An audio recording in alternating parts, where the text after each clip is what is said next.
Salam untuk kita semua. Kita akan belajar bersama-sama tentang sejarah Gereja Kemah Injil di Indonesia. Masuknya penginjilan di daerah Lombok dan Sumbawa. Saya akan menjelaskan yang pertama, Lombok. Setelah Jafrai menetapkan strategi pelayanan untuk Pulau Bali, ia melanjutkan perjalanan ke Lombok. Jafrai bermaksud mencari tempat tinggal untuk sebuah keluarga SMA, yaitu Pendeta Wesley dan Ruby Brill. Keluarga Wesley dan Brill tiba di Mataram pada tahun 1929. Jafrai menyewa sebuah rumah untuk keluarga Brill di Mataram, sekarang ibu kota Provinsi Nusa Tenggara Barat. Brill menulis sebuah surat pada masuknya ke Lombok melalui pintu yang benar-benar dibukakan Tuhan, tetapi bersyukur kepada Tuhan, izin itu akhirnya diberikan juga. Injil bersemi di antara orang-orang Sasak. Setelah mereka mengabarkan Injil di kampung orang-orang Sasak, ada 25 pria orang yang menyatakan diri untuk percaya. Di kampung lain, ada 5 orang mengakui Kristus sebagai juru selamatnya. Lombok sebuah pulau yang menghancurkan hati. Sementara itu, iblis rupanya tidak mau diam menyerang pekerjaan Tuhan melalui pekerjaan kegagalan siswa dari Lombok. Akhirnya, komandan pulang dengan hati yang hancur. 70 orang Sasak dibaptis di Pegoros pada tahun 1938. Koneman membaptis 70 orang di kampung itu pada tahun 1938, tetapi teror mentalnya yang dilancarkan oleh penentang Injil ini telah menyebabkan sebagian besar orang percaya baru mundur. Tetapi syukur kepada Tuhan, yang lain kemudian kembali satu persatu sehingga tampak harapan untuk mengembangkan gereja itu lebih lanjut. Pelayanan di antara orang-orang Tionghoa di Ampenan. Setelah beberapa orang Tionghoa di kota pelabuhan Ampenan percaya, Koneman meminta SMA mencari seorang pengerja Tionghoa untuk mengembangkan pelayanan di sana. Tetapi sayangnya, karena selisih paham dengan pengerja SMA, pendeta ini tidak bertahan lama. Sekolah Alkitab persiapan dibuka di Mataram pada tahun 1938. Koneman membuka kursus sekolah Alkitab persiapan di Roemah Sending Elim di Mataram. Pada tahun 1940 ada 12 orang pemuda yang belajar di sekolah Alkitab persiapan ini. Setelah tamat, 8 orang di antara mereka dikirim ke Sam, dan salah satu seorang bernama Made Gelebuk. Basis-basis pelayanan pada tahun 1941, pos-pos PI juga dibuka di Cakranegara, Pamenang, Penarukan, Montor, Tanjung, Dasan Lekon, Selon, Mataram, Kelumpang, dan Lenek. Jemaat Braya sendiri berkembang terus-menerus sehingga pada tahun 1942 mereka mendirikan gereja kecil semi permanen. Badai mengancam pada tahun 1941. Koneman membentuk organisasi Kerapatan Kemah Injil di Lombok yang diketuai oleh orang Indonesia. Tujuannya ialah untuk mempererat hubungan persaudaraan di antara keluarga Kemah Injil sepulau Lombok yang jumlahnya semakin besar, dan untuk mengumpulkan dana bagi hamba-hamba Tuhan yang jumlahnya juga cerah. Pada masa Jepang pada tahun 1942, badai melanda pelayanan di Lombok. Koneman sekeluarga bersama semua orang Belanda lainnya dimasukkan ke dalam kamp tawanan di Mataram. Surat resmi dari Koneman tertanggal 3 Maret 1942 berisi tentang penyerahan pekerjaan SMA atau Kemah Injil sepulau Lombok kepada guru Injil Lambanaum, gembala sidang di Negarasaka, Kimit. Pada tahun 1949, atas dorongan pendeta Brill yang kunjung ke Lombok pada tahun 1949. Dewan Gereja yang terdiri atas Jemaat Negara Saka dan Jemaat Dasan Lekon dilebur menjadi organisasi, yaitu Kemah Injil Gereja Masehi Indonesia Timur, singkatnya KIMIT. Sayangnya, secara organisasi persatuan ini tidak menjamin kesatuan. Pelayanan pada tahun 1965 sampai 1990, 30 tahun setelah utusan SMA membuka pekerjaan Tuhan di Lombok, atau 17 tahun sejak ditinggalkan oleh utusan SMA yang terakhir, Pendeta Leary dan Lois Bell ditempatkan di Ampenan, Lombok Barat, Oktober 1965.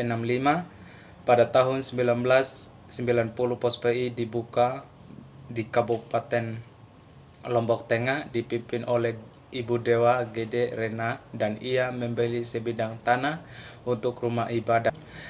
Demikian penyampaian masuknya penginjilan di Lombok. Saya akan menjelaskan lagi masuknya penginjilan di Sumbawa. Meninjau kota Sumbawa Besar pada tahun 1929, dari Lombok, Jafrai menyeberangi Selat Alas menuju sebuah pulau yang terletak di Kepulauan Sunda Kecil, sekarang Nusa Tenggara Barat, yaitu Pulau Sumbawa. Kapal yang ditumpangi Jafrai singgah di Labuhan Sumbawa, bagian barat Sumbawa. Mayoritas penduduknya beragama Islam, karena itu Sumbawa dijuluki Serambi Mekah di Indonesia Timur, dan selama ini belum pernah diadakan penginjilan di seluruh Pulau Sumbawa itu. Langkah pertama tersanjung pada tahun 1931 setelah Jafrai merembuk dengan rekan-rekan dari CFMU sekitar bulan Maret 1931. Ada 2 orang wanita muda diutus ke Sumbawa. Jafrai dan rekan-rekan dari CFMU merasa senang karena satu pulau lagi dibuka bagi Kristus. Permulaan pelayanan di Bima pada tahun 1934, meskipun langkah pertama tidak berjalan lancar, namun Jafrai tetap bersikap optimis. Evangelis Kot Kwi Singmen yang terpaksa meninggalkan Bali diutus dari Makassar pada bulan Januari 1934 ke Sumbawa bagian timur, dengan harapan Bima dapat menjadi basis untuk mencapai Mojo itu. Kot memang tidak lama berada di Bima, namun penginjilan di antara orang Tionghoa sudah menampakkan tanda-tanda keberhasilan. Pekerjaan kolportasi Sumbawa Timur. Fransiskus yang berasal dari Ambon ini adalah kolportir yang disponsori oleh Lembaga Alkitab Nasional Skotlandia. Kemudian Fransiskus berjalan keliling, masuk lorong keluar lorong dengan membawa setas penuh buku-buku. Sebagian dari pendapatan Fransiskus berasal dari hasil penjualan buku-buku ini. Tanah Dogo, kedatangan penginjil. Pendeta Bril yang datang dari Lombok bersama Fransiskus berjalan kaki selama di Dogo. Kedua hamba ini diterima dengan baik. Menurut Bril, penduduk kala masih animes, hanya 2/3 yang masuk Islam. Lahirnya Gereja Kami Injil di Bima pada tahun 1936. Pada tahun 1936, Pendeta Chu dikirim Bima untuk mengganti Evangelis Kot. Tak lama kemudian beberapa orang Tionghoa mengaku percaya. Sebuah sederhana dibangun di jalan Pelabuhan Bima pada tahun 1937 dengan papan nama tertulis huruf Tionghoa. Hasil pelayanan di Desa Dompu pada tahun 1937, banyak orang menjadi percaya dan dibaptis Pendeta Chu dari Bima. Perkembangan Gereja Kami Injil di Dompu tampak cerah. 13 orang mengaku percaya di Taliwan pada sewaktu Injil diberitakan. Mereka memberi respon. 13 orang dari Tau Semawa, suku yang pernah ditanyakan Jafrai, mengaku dosa dan berdoa untuk menerima Yesus Kristus. Seorang siswa Sam ditangkap setelah menyelesaikan masa praktik di Taliwan. Bastian Taka kembali Sam dengan membawa seorang istri, yaitu Putri Guru Dun, yang dinikahinya pada tahun 1939 di Taliwan. Kedua suami istri ini kembali ke Taliwan untuk melayani selama Perang Dunia Kedua. Ini adalah kesaksian Taka pada suatu pagi di Taliwan. Mereka sedang berada di sawah untuk mengumpulkan padi bersama keluarga mereka, dan tiba-tiba seorang Jepang dari Kemtai, polisi rahasia Jepang, datang dan menyuruh mereka mengikuti kepangsanggaran di Taliwan. Rupanya pendeta Kristen bernama Taka yang berkeliling ini untuk mengumpulkan orang-orang serta mengajar mereka berbantah-bantah dan berkelahi. Dan mereka disuruh pulang kira-kira pukul 15 sore dengan hati yang penuh pujian dan syukur kepada Tuhan. Akhirnya mereka melepaskan dari bahaya maut. Murtad di masa perang. Pada tahun 1946 perang usai, pendeta Taka sekeluarga kembali ke Dompu. Mereka sangat sedih melihat keadaan di sana. Pada penjajahan Jepang ini, pemimpin agama Kristen tidak dapat melayani jemaat dengan baik, sehingga umat Kristen ditinggalkan seperti domba di antara serigala. Ada yang mengatakan bahwa siapa saja yang masih mempertahankan imannya kepada Yesus akan dipotongkan oleh Jepang. Karena itu, banyak sekali di antara jemaat yang tidak lagi mengakui Tuhan Yesus Kristus karena takut, tetapi juga yang penginjilan di Lombok dan Sumbawa. Anak seorang haji menjadi percaya. Taka mencatat secara singkat riwayat hidup orang ini. Nantinya akan memegang peranan penting dalam Kimit. Nama pemuda ini adalah Jeremias Jasin Mustaqim. Ia mengenal Kristus di Makassar melalui seorang guru sekolah Alkitab yang bernama Paul Watimuri. Kemudian Mustaqim kembali ke Sumbawa dan mengajar di sekolah Dompu. Mengalami pukulan dari dalam. Hambatan yang luar biasa dan datang dari dalam, yaitu melalui kejatuhan gembala sidang mereka. Banyak anggota jemaat mundur dari Tuhan yang masih tetap percaya kepada Tuhan, tidak lebih dari 20 keluarga. Keluarga Cut dan Mongan, pendeta William dan istrinya, dan Grace tiba di Raba atau Bima pada tanggal 31 Juli 1949 selama 14 bulan sambil belajar bahasa Indonesia. Mereka melayani jemaat-jemaat di Sumbawa Timur. Pemulihan keadaan pada tahun 1950 sampai 1952, pendeta Maurice dan Fiona Bliss tiba di Bima pada bulan Mei 1950 untuk menguatkan orang-orang percaya di seluruh Pulau Sumbawa yang sudah beberapa kali mengalami goncangan itu. Untuk menolong pekerjaan di Dogo, keluarga Bliss membuka sekolah Alkitab tingkat persiapan di Dompu.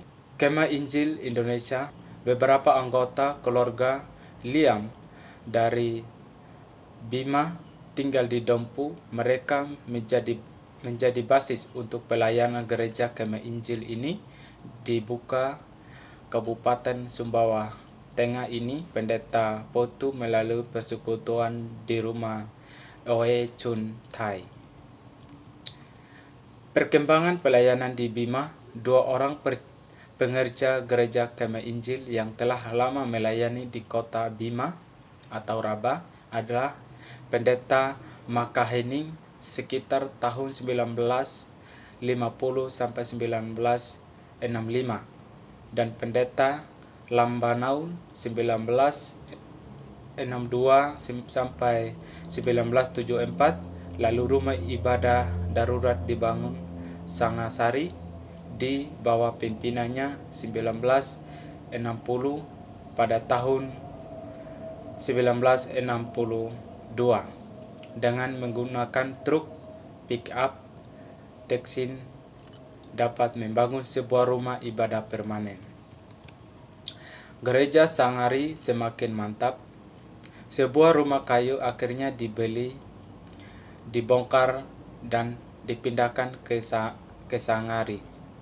Majelis Gereja Sangari yang mengadakan pengembalaan pada tahun 1977 itu terdiri atas Bastian Bay sebagai penasihat, Bapak Ruben sebagai sekretaris, Sei Solaiman sebagai bendahara 1, Yasin Yusuf sebagai bendahara 2, Ngeli, Simon Petrus, Rango, dan Jaka Sakarias sebagai anggota.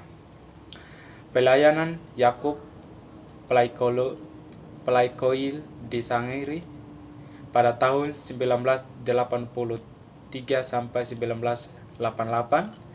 Pelaikoil memimpin jemaat itu untuk membangun sebuah rumah ibadah permanen di desa tersebut. Setelah melayani dengan setia selama hampir 5 tahun, Evangelis Pelaikoil dipanggil Tuhan pada tanggal 11 Agustus 1988 ketika ia mengikuti seminar di Jakarta. Kemajuan Jemaat Kemah Injil di Bima. Rumah Gembala Sidang Gereja Kemah Injil di Bima ditabiskan pada tanggal 26 Oktober 1981.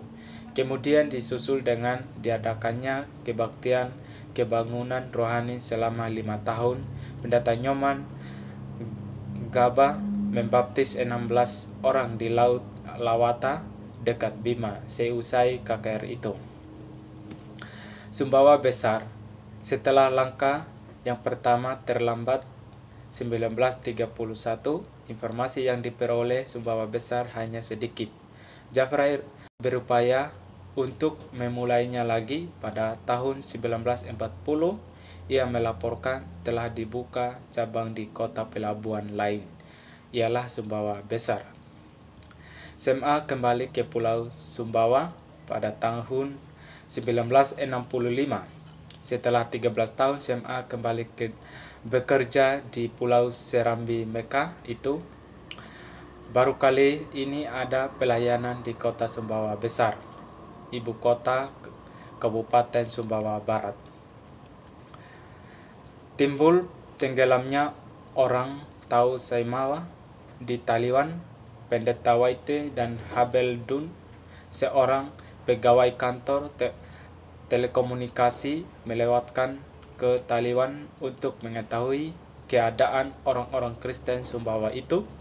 Mereka sama sekali tidak mendengarkan berita orang-orang Kristen itu, juga tidak menemukan mereka lagi.